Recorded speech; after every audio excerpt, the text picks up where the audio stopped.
presents America's Presidents. Today we are talking about Abraham Lincoln. He was the 16th President of the United States. Many Americans consider him one of the country's greatest leaders. Yet people alive when Lincoln was elected in 1860 would probably be surprised by modern-day opinions about him.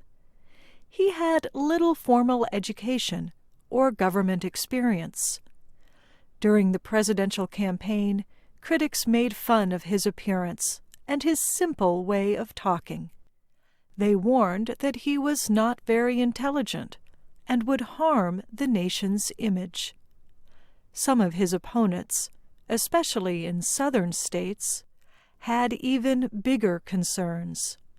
They were afraid Lincoln would use the power of the federal government to end slavery in their states. They were right.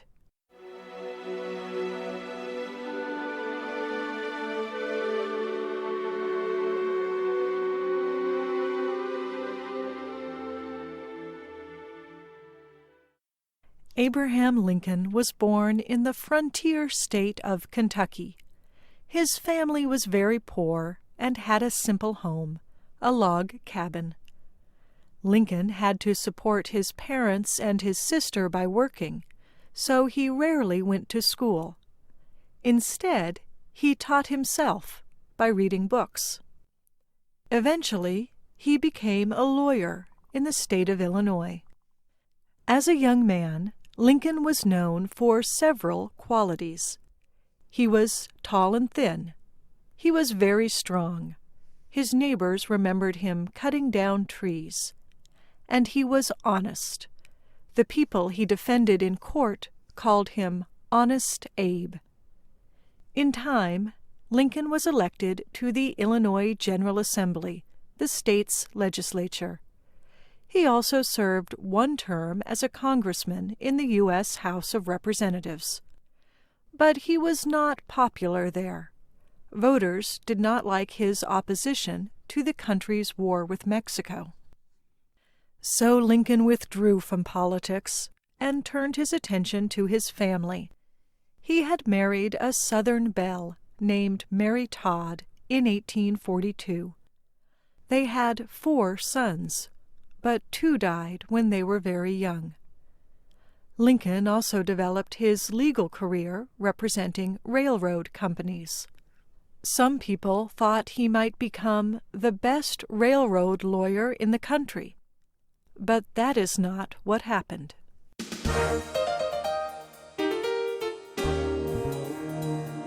In the 1850s, Lincoln returned to national politics. The division over the issue of slavery was deepening.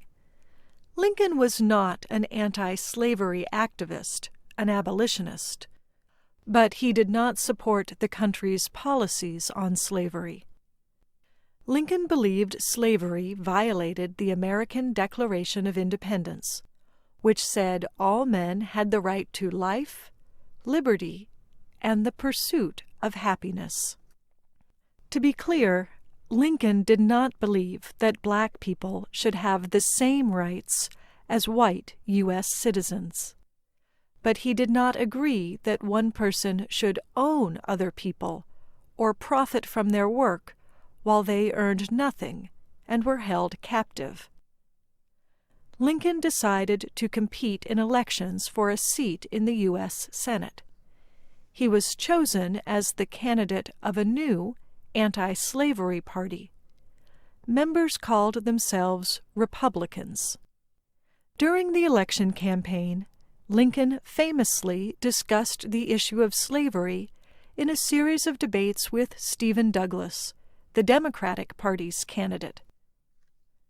Lincoln's words moved some voters, but they did not earn him enough votes to get elected. So, while Douglas took the seat in the Senate, Lincoln prepared to run for president. Lincoln said that, if he were elected, he would not expand slavery to new territories in the country's west. but he promised not to interfere with slavery in the southern states, where it already existed. Voters in southern slaveholding states did not trust Lincoln. Not a single southern state supported him in the election of 1860. But he won anyway. The support of anti-slavery Northerners gave him the presidency.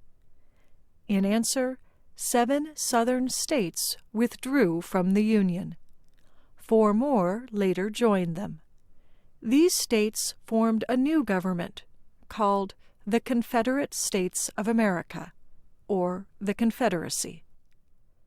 Confederate officials chose their own president and wrote their own constitution, which permitted each state control over its own laws, especially laws that protected slavery.